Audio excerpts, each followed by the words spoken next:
On today's show, your San Diego Padres get a sweep of those pesky Pittsburgh Pirates, recapping today's game in which the Padres offense once again made another comeback, aided by some mistakes by the Pirates, but still, and also a solid start from Randy Vasquez, Jackson Merrill potentially being the Rookie of the Year based off of last night's game, and a whole lot more, so let's get started.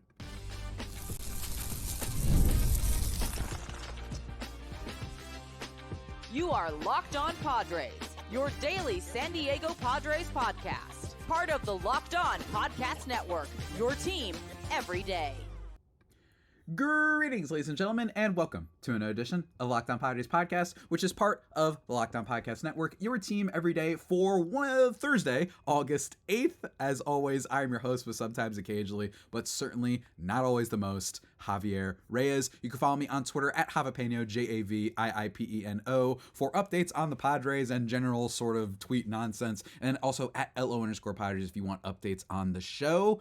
In terms of my other work, go check out justbaseball.com, a great website where I not only write about the Padres, recently wrote a piece about Matt Waldron that I might talk about just a tiny bit at the end of today's episode, because I like to, I'm a self-flagellating jerk. And then also go check out my other podcast over there, Baseball versus the World, about general evergreen topics. It's been a little bit quiet lately, but we're ramping that back up soon. Today's episode, guys, though, is brought to you by Game Time. Download the Game Time app, create an account, and use code LOCKEDONMLB for $20 off your first purchase. Terms apply. Man, that felt good, ladies and gentlemen. The Padres sweeping the Pittsburgh Pirates. Final score of 7-6 on this very early Thursday afternoon game. Man, where do we start? First, let's start with admittedly kind of the most boring thing of all, right? And that is Randy Vasquez, who I think, not to start off with a hot take, I think this is his most impressive performance of the year. And I don't think that I mean that in terms of like the statistics or necessarily like overall performance. There are games where he, went 5 innings, got more strikeouts. He got, what I mean? He had a shutout against the Nationals over 6 innings. I get that. But for me, it comes down to this.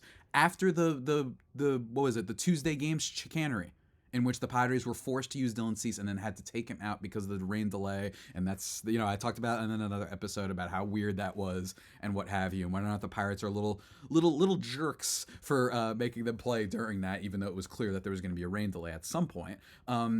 Aside from that, you have the bullpen getting taxed, especially with yesterday's game, which we're going to recap in a little bit. We're going to start with today's game first, obviously. With the bullpen being taxed as much as it was, for him to come out and deliver in a strong way, 5 2/3, 3 earned runs that weren't surrendered exactly by him. They were his runs, but they were actually surrendered by reliever Carl Edwards Jr., who is someone that I actually wanted the Padres to get a while back. He's been trying really hard to make it back to the majors, so it's a little bit sad to see him make this appearance and just kind of not really perform all that well for the Padres. You know what I mean? He's been working his way back over the course of the season, and for him to come in, he gives up 2 earned runs, or I'm sorry, technically, he allows the 3 runs to score off of 2 walks. That was the big problem. Also throwing a wild pitch as well in this one, allowing the Pirates to kind of start their comeback, in which the Padres first started 4-0. But I just want to shout out 2 things. Speaking of Carl Edwards, there was some conversation about, Alec Jacob did get options. I think that was just because the bullpen was super taxed, and they had to maybe use up any options that he had while other guys didn't have any options left, minor league options. And as a result, they just had to have someone available. And maybe they didn't want to push Jacob too far because he is still young, while impressive, very, very impressive so far in the early going of his career. Maybe they just didn't want to push him too much. So instead you get Edwards, who was unable to stop the bleeding, unfortunately. But all in all, though, Randy Vasquez does deserve a lot of credit. 4 whiffs on his fastball today. I'll take it. 4 whiffs on his curveball today. I'll take it. I still think that overall his stuff needs a lot of work. But I trust Ruben Niebla and the rest of the Padres organization to at least improve him a little bit. And frankly, I'm just not worried about his role overall, because I think that if Darvish and Musgrove, who is expected to come back, by the way, this weekend, if they come back okay, then it's going to be all right. You know what I mean? Maybe he can be a long inning sort of reliever. I think Johnny Brito is actually the one that, and I've said this many times before, I think he's the one with the higher upside as a fifth starter than Randy Vasquez. I think Randy Vasquez is best case scenario. Maybe we're looking at a future another Morejon situation, because I still think that he's got some movement. I think he's got some ability, maybe if he's able to focus more, up his velocity more and stuff like that, and just go hard for an inning or two, maybe he can be better. But Brito, I think, is the one to look at for a starter. But that's besides the point. Anyway, in this game, I should talk about all the other stuff that did occur. It started off really great, and that is with Jurickson Profar getting hit by another pitch. That's right, little red herring for you guys there. What the heck, man? Jurickson Profar also gets hit later on in this game. Admittedly, I think he actually, there's a little bit of jawing, by the way, between Profar and Joey Bart, catcher for the Pirates, after he got hit in the bottom or top of the ninth. But to me, Profar's been hit 3 times in the last 24 hours, including last night, in which all of us collectively gasped and looked at our screens and we were mortified. Folks, mortified. Of course, he is back in the game because why not? But I wanted them to take him out at first last night. But that's when we get to the next game. After he gets hit, though, Manny Machado hitting a home run, top of the first inning, making it 2-0. Again, we've talked about this before, but Machado is just so fully back. Makes another amazing defensive play in this game, by the way. To stop the bleeding with the bases loaded, what that Carl Weathers allowed. Manny Machado with Yuki Matsui in gets a really weakly hit ball down the third base line, is able to zip it at first just to barely get the runner. So Machado is balling out, man. It is great to see him playing great defense. Obviously the offense is great too, but low key has had some moments where, if you look at his advanced kind of fielding metrics, they haven't been as stellar as I think you've expected from him.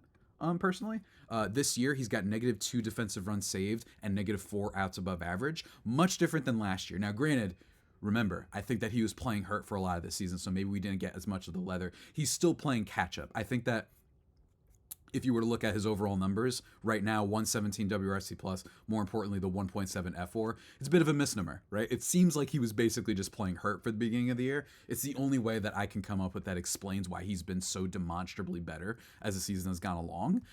So overall, though, not in terms of the advanced metrics, not the best defensive season for him. Like I said, -2 defensive runs saved, -4 outs above average, which I think is even more important for him. But still, hits the home run, also makes a great defensive play. David Peralta going 2 for 4 in this game as well, a home run in this one.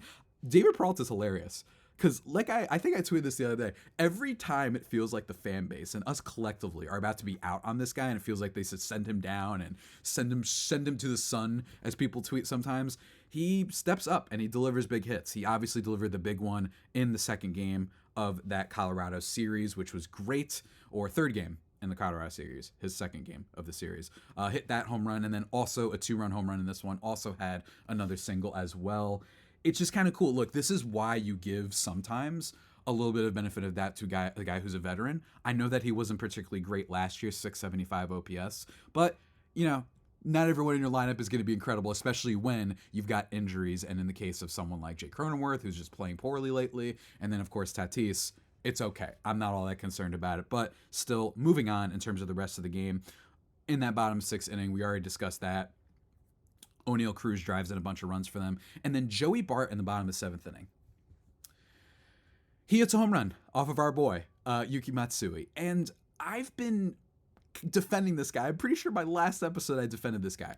I think Yuki Matsui I think it's a little bit mental for him.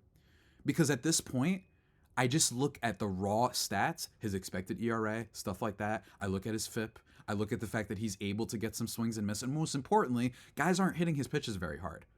Then he gives up a 2-run blast to Joey Bart, which puts the Pirates ahead by a score of 5-4. And then the rest of the game happens, guys. But before we talk about that, since I've been talking way too much already, I want to mention one of our sponsors today, one of our legendary sponsors. If you want to go and check out that game in Miami, all right, that's where the Padres are playing next. Guess what? You can. And thanks to the good folks over at Game Time, you can check out all sorts of deals. It is an authorized ticket marketplace of Major League Baseball, which makes getting tickets faster and easier, and prices on the Game Time app actually go down the closer you get to that first pitch. It is awesome. Killer last minute deals, all-in prices, views from your seats, all sorts of things. They've got flash deals, which save even more with exclusive in-app deals on select seats ahead of the game or event. So it'll kind of like, they'll pop up, flash deal, get it. Zone deals save even more when you choose a section and you let Game Time choose the seat for you. You get to see views from the seats if you're a visual learner like myself. Lowest price is guaranteed, or Game Time will credit you 110% of the difference.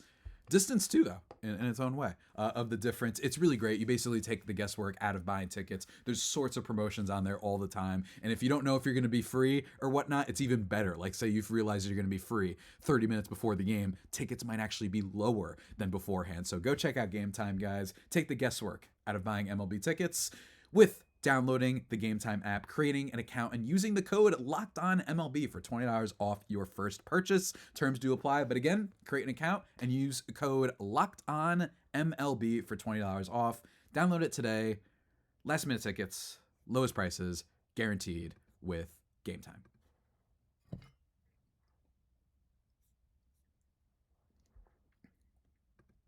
And just like that, folks, we are back thriving and vibing into segment number 2 of the Locked On Padres podcast, your team every day.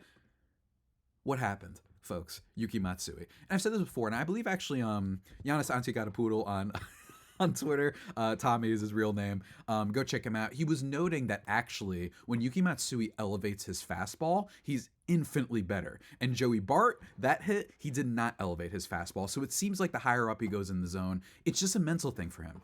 It seems like when he's on, he's very good. And yes, he does walk a lot of batters, but I'm saying that's a little bit of a mental thing. I think he's afraid to challenge hitters sometimes, or doesn't trust himself to elevate that fastball, or any of his other pitches, frankly. Because again, I'm going to reiterate the numbers on Yuki Matsui, right?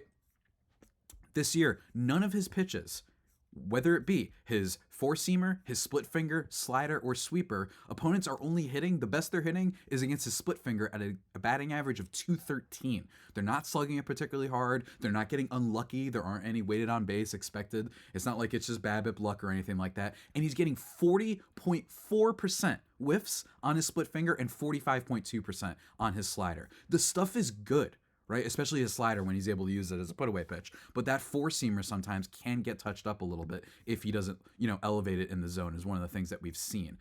So I believe in the guy. I really do. I think that he's good. But unfortunately, he has these blow-ups when you least need them, and it just seems like when he gives up runs, it's rough, whether it be his blown save against the Royals a few months back, or it be today, in which the Pirates took the lead.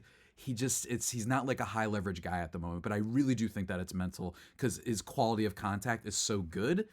He's just got to be careful with the walks. If he can do that, I mean, frankly, he's already going to be good. If this guy's like your 5th or 6th best pitcher in a bullpen, your bullpen is really set up well to succeed. But all in all, that's how I feel about Yuki. But of course, then we have the top of the 9th inning in which David Bednar, who we'll get into when we talk about this next game too, blows another save for the Pirates, albeit partially thanks to the Pirates. In this inning, you get Xander Bogaerts getting a little bit of a bloop single. Then Jackson Merrill gets a walk. By the way, if you go look up the at-bat, he wanted no parts of Jackson Merrill based on what happened in Wednesday night's game. So walks him. David Peralta strikes out on 3 pitches. That's the one thing with Peralta. He does have these at-bats, though, where you're like, what the heck is this? Like 3 pitches all in the strike zone, and you just swing and miss at all of them, and he's just not aggressive enough, so guys just attack him. It's almost like he's old, and he wants to make sure he doesn't have to, go all out all the time. I'm kidding. I'm being exaggerating, of course, but that was a really, really poor at-bat for you to not even make any contact. But it's okay. After that, Kyle Higashioka hits into a fielder's choice that was going to end the game, but O'Neal Cruz. And if you listened or watched my episode crossover with Ethan Smith of Locked On Pirates, which we posted on Tuesday, one of the things he talked about was O'Neal Cruz, super raw talent. Right? He's got the power. He's got the athleticism, speed, all of that stuff. But he can be disastrous defensively. His 20-second error on the throw, on the transfer, not the transfer, but on the play to first base, throwing it away, allowing our guy, Jackson Merrill, to score. They could not complete the double play. But hey, if they did, that makes the Peralta strikeout all that more frustrating, right? And then Luis Ariz after that hits a double to deep right center, which we love to see. I'm still waiting to see if Ariz can go on a little bit of a hot streak, maybe make up for the fact that guys like Cronenworth haven't been hitting as well. That would be great. But he did here, allowing a next run to score that ended up being important because Robert Suarez is brought in after that. Joey Bart hits a double, and then Rowdy Tellez drives in a single. Thankfully, though, he does get Brian De La Cruz, their recently acquired trade deadline acquisition, by the way, to strike out. But 7-6 final score. Still love to see it. Man, the bullpen is taxed after this, and I still like overall what happened here. Jason Adam has yet to surrender a run, an earned run at least, for the Padres as long as he's been here.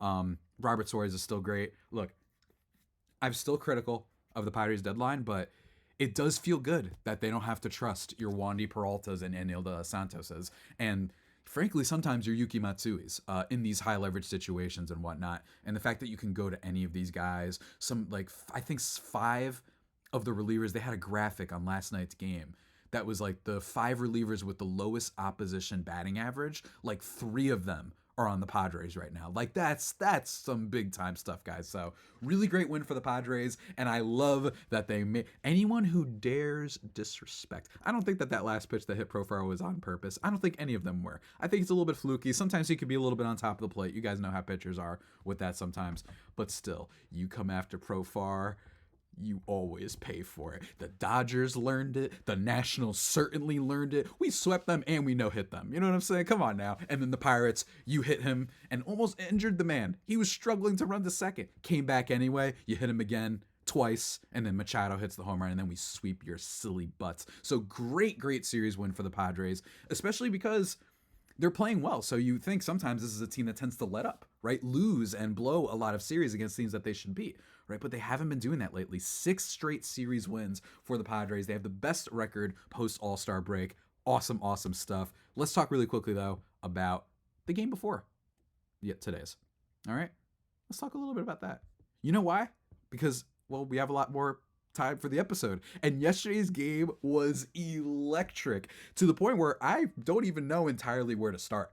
I really don't. I think that this was just an absolutely chaotic game in which so much stuff happened, but we love the end result in extra innings, the Padres winning it by a final score of 9-8. First and foremost, our guy, Michael King. 5 innings, 3 earned runs, 4 runs, but only 3 earned on 2 walks and 7 Ks. This is how I know Michael King's legit, because his first poor start in a while was just, he still labored through it. He still got some swings and misses. He did give up some big hits, obviously, in this game, especially in the bottom of the first when he allows Brian Hayes to get a hit. Rowdy Tellez again. Brian Reynolds drives a run in, even though it was, I think, the bottom of the second. That was an outside the zone pitch. So in fairness to Brian Reynolds, that guy's just, their best player.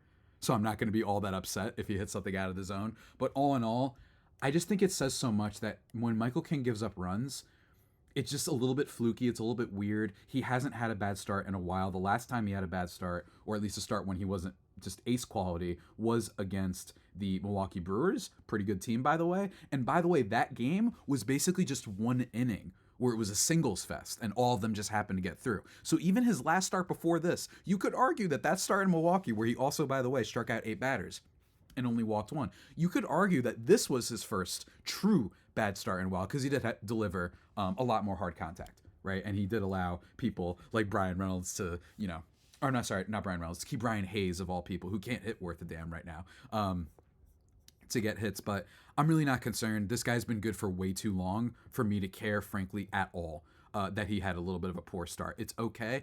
Obviously, given the bullpen taxing, that's the only thing that sucked, right? In a vacuum, I don't care, but it did matter for this game because then you had to use the bullpen a lot earlier than you would have liked, including Jeremiah Estrada, who gives up 2 runs. They weren't earned. He does strike out 3. There was some errors, of course, by the Padres here in this game, unfortunately. But it happens, right? It happens. It's okay. Sometimes these things happen. A little bit of passed ball luck. Happened a lot, by the way. Was it just Campizano who had some pass ball luck? It was also Kyle Higashioka. So that was just, again, this Padres team has been so weirdly mediocre at best defensively this year. And it says a lot considering you have Kim, Machado, and Tatis. I know Tatis is hurt right now. Just weird. They need to clean that up because it might come back to bite you. Thankfully, Campizano isn't always the starting catcher for this team, so you usually get better defense from Higgy. But all in all, not the best performance from them. But it's okay. And again, I cannot emphasize enough, I'm not worried about Michael King at all. His swing and miss stuff is just genuinely incredible. And as I wrote for Just Baseball a couple months ago, it's really fun to see that over the course of the season, his pitch usage has changed. Niebla has helped perfect a lot of his other pitches. He's always had the swing and miss stuff, and he's not giving up as many home runs as he was at the beginning of the year. And he's got good control, and most importantly, the pitch usage, like I said, much more evened out. It means a lot when you have these 4 pitches, multiple variety, a huge diverse repertoire that you can go to, and it's equal amounts, so you don't know exactly what batters are going to face as the put away pitch. Sometimes it'll be the changeup, right? That's absolutely possible. That sometimes you'll get the changeup. Sometimes you'll get something else. That's what I love about it, though, is I just think King is very low key, and some people have brought this up. If the Padres have a rotation that can win a playoff series, I absolutely do, and that is because of Michael King. I do not think this is a fluke at all. 6 whiffs on his changeup, by the way, yesterday. I think the guy's money, man. I really do. I really do. But we're going to keep talking about this game and all the happenings that occurred in it to wrap up this whole show in just 1 minute, guys. But first, I need to talk to you about another one of our legendary sponsors, and it is our good friends over at Supply House. SupplyHouse.com is the reliable way to get parts fast. Shop for your next plumbing, HVAC, or electrical job and get fast shipping from coast to coast at SupplyHouse.com. 200,000 plus parts, 400 plus leading brands, one convenient website. Shop for your next plumbing, HVAC, or electrical job today at SupplyHouse.com. Plumbing, heating, whatever you need. They got you covered, man. It's fantastic. I love it. And they also have this really cool Trade Master program for free shipping and serious discounts on every order. Over 100,000 pros already trust the Trade Master program to deliver results. So go apply for that. If you're one of them technicians or plumbers and electricians and whatnot, you can do that today at supplyhouse.com/TM. Real people, real service with Supply House. Go check it out.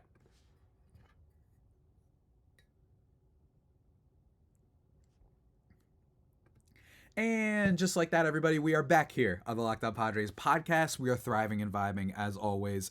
Just the legendariness of this Padres game. I want to talk really quickly about the Padres game and not recap it in totality, but all in all, great game for Xander Bogaerts as well. 2 for 5 in this one with a walk. Again, he's another one that's been good. Basically, when everything's right, every single player in this lineup has a WRC plus over 100. Of course, the one problem is your David Peralta's and Bryce Johnson's. But if those guys are out and you get Tatis back, that's crazy. And that's rare. Guys, that's rare that you have that many guys with above 100 WRC plus in your lineup. The fact that you can go to anybody and expect anyone to get the big hit, sometimes it's Profar. Well, a lot of times it's been Profar. Sometimes it's Manny. Sometimes it's Jackson Merrill. Sometimes it's Jay Cronenworth. Sometimes it's Tatis. Sometimes it's even Ha-Seong Kim, right? Luis Ariz today gets the run that ended up keeping the lead for them. All that stuff. But speaking of Jackson Merrill, 2 home runs in this game, 4 for 6 in total, 3 RBIs. I mean, what else is there to say? He also threw out a runner, by the way, in yesterday's game. I forgot to mention that, which was great. Love to see that. Can't emphasize enough how impressed I am with this kid. But it raises a question. Is he the rookie of the year? I've been saving this for the last segment of the podcast. I'm struggling with this. It's between him and Paul Skeens. And here's the thing. I'm a Padres podcast host, so obviously there's a bias. But it's becoming a conversation. We talked about this with Ethan Smith on Monday. And I think fundamentally there's going to be a lot of people who do vote Jackson Merrill for Rookie of the Year. Because I think there's a lot of people fundamentally that are just like, you can't be more valuable than a position player. If you're a pitcher, you're just not going to be able to. Right? In terms of F4, which I don't look like looking at for pitchers, Paul Skeens, he's at 2.5, and Jackson Merrill, he is at 2.9 right now. And he's been amazing, 122 WRC plus on the season. Only issue with him is he doesn't draw as many walks as you'd like, but for him to change positions into what he's become, go from shortstop as a 21-year-old and transition into the outfield at center field specifically, the hardest one to play, the most important position, can't emphasize enough how impressive that is. He's even got 4 outs above average, by the way. Or 3, I'm sorry. When it comes to his defense in the outfield. He's not as pristine as some of the other Gold Glovers you find out there. He's not quite as good as Grisham was. But at 21 years old, for learning a new position, it's amazing. I am still, and this is where you guys cancel me. Let me know what you think in the comments. Please try to be objective and, frankly, just kind to me. I still think it's Paul Skeens, because to me, what Skeens is doing is something you just do not see. I don't care about necessarily the overall value that the player is adding. That's just me. I know that sounds crazy. I know some of you are going to yell at me. But for me, what's going to be more memorable, right? This reminds me a tiny bit. What I'm getting at here is Miguel Andujar versus Shohei Ohtani for their rookie years. You know who was technically better? Miguel Andujar. But Shohei Ohtani was doing stuff that was still valuable, and you'd never seen it before. So that's why he got the Rookie of the Year, right? And I was totally for that, and I was like, miss me with that nonsense, you Yankees fans. To me, that's kind of the sentiment I'm trying to eschew here, is that Jackson Merrill is very good for a rookie. But it's not like we've never seen seasons like this. Michael Harris was very good as a rookie for the Atlanta Braves. You know what I mean? He had better numbers than Jackson Merrill, at least I'm fairly certain. So I'm not freaking out about this. Julio Rodriguez, has had great numbers. It doesn't feel like Merrill's having the type of season that's insane, although he has had a lot of great moments. Like I said, it shouldn't be underestimated that this guy's 21 and was able to change to a new position because the Padres needed him to. And he had back-to-back home run games. He's had a lot of really clutch hitting for the team this year. A stat from Sarah Langs, by the way, on Twitter, Jackson Merrill is the first player with multiple multi-homer games that also included a game-tying or go-ahead home run in the 9th or later at age 21 or younger. Now, granted, a little bit of cherry-pick stat there, but here's not a cherry-pick stat. Merrill has hit 3 game-tying or walk-off home runs in the 9th inning this season, the most in the majors. So he's been super clutch in that regard. But guys, the Skeen stuff, the guy's got a sub-2 ERA. It's not impossible that he goes out and wins a Cy Young. He's throwing at 100. He's striking out more hitters than you could have ever imagined at 21 years old. So to me, but again, things could change. We still got plenty of season left, guys. Still got all of August. We got September. Let's say Skeens falls off. Let's see Jackson Merrill falls off. There's still time. So for one thing that I indisputably will not accept is, guys, there's still plenty of season left. We don't have to say, he's the Rookie of the Year and you're an idiot if elsewhere. And that goes for Pirates fans too. It goes both ways. So that's just my opinion. But man, last night's game was proof that Jackson Merrill, I think it's at least a race, right? I favor Skeens. That's just me. Please don't hate me. But man, what a great moment for our guy, Jackson Merrill. In terms of the rest of the game, though, which I haven't talked too much about, the scoring from the Padres in this game, coming from a bunch of different places, including Kyle Higashioka. Speaking of players that they've gotten more out of than they ever could have hoped, Higgy, 3-run home run in the top of the 4th inning, bringing the Padres back after they were down. Or were they down? Yeah, they were down 3-1, making it 4-3. McCutchen killed them in this game. He hit a bomb in this one, unfortunately, off of our guy Michael King. But then Jackson Merrill drove in an RBI single. He hit the home run in the top of the 9th inning. And then Xander Bogaerts got a single. Manny Machado hit a sacrifice fly. And then Jackson Merrill flied out. Just really clutch team power friendship hitting from this Padres team that has continued unabated. I mean, this is really impressive. And I think that while, yes, it is really unfortunate that the Padres bullpen was so taxed, the good news is that they're playing the Marlins next. And the Marlins basically gave away all their best players, including some of them to us. They gave away Brian De La Cruz. They gave away Tanner Scott and Brian Hoeing. They gave away, who's the last one? There's one more. Josh Bell, right? Who's been doing a little bit of damage, by the way, for the D-backs. I kind of like the idea that Josh Bell's only good if you trade for him. Go look up his numbers when he got traded to the Marlins last year, then look up the numbers when he got traded to the D-backs. Just very funny guy with a very odd voice, by the way. Not the voice you expect given how large and hulking of a man he is, you know what I mean? But anyway, that's a super aside. Basically, all their best players are gone. Tanner Scott, all those dudes are gone. And I'm pretty sure Jesus Luzardo is out for the season for them. So if you're going to have a taxed bullpen and you got to rely on some starting pitchers to be able to make up for that, a series against the Marlins is one in which you can hope for that. But in terms of that Marlins series, look forward to my podcast tomorrow with Peter Pratt of Locked On Marlins, where we're going to preview the series, talk a little about the trade deadline stuff from both teams' perspectives. That should be a lot of fun. Can't wait to do that. And the first game of the series is Martin Perez versus Edward Cabrera. That's really fun. There's 2 things that I'm looking at this weekend, personally. And I'll reiterate this probably on tomorrow's podcast, but I am looking at, 1, Joe Musgrove. What is he going to look like in his return, right? If he does return, because I don't know if he will now, because Dylan Cease might actually get the start. I haven't gotten an update on that, but they might use Cease in one of these games. So if they don't, then okay. But in terms of next week, then Monday, that is something that I'd be looking for. But I'm also looking at if Martin Perez, season high in whiffs last time, different change in his pitch usage, was using, I think it was his sinker a lot more, and was using his slider a lot less, or something like that. I don't have it in front of me, but that's what I'm looking for this weekend. But all in all, guys, great series win yet again, and especially a great sweep. The Padres vibes have not been this good in a long time. Dare I say since the literal trade deadline in 2022 when they traded for Soto, and obviously when they beat the Dodgers. This has been amazing. It's been absolutely thunderously amazing, and I can't wait to watch more. I know you guys can't too. But, of course, everybody, be sure to send me all of your questions and comments. Let me know what you think about the National League Rookie of the Year race in the comment section of this video, or DM me on Twitter, of course. Best handle in the game, at Javipeno, JAVIIPENO, or at LO_Padres, wherever you prefer. I will listen, and I will surely answer. And with that all being said, guys, that about does it for today's edition of the Locked On Padres podcast, the only pod that may be better than the Padres themselves. Remember to subscribe to the podcast wherever you are. We're only 10 subscribers away from 1,700 on YouTube, so tell your friends, even your friends that don't care about baseball, by the way. I just like seeing the numbers go up because I am insufferable. So go check that out. It's totally fine. You can subscribe. You don't have to watch a single video. I'd still appreciate that, guys. But until that next time, stay safe, and of course, stay faithful. My fire faithful homies, take care.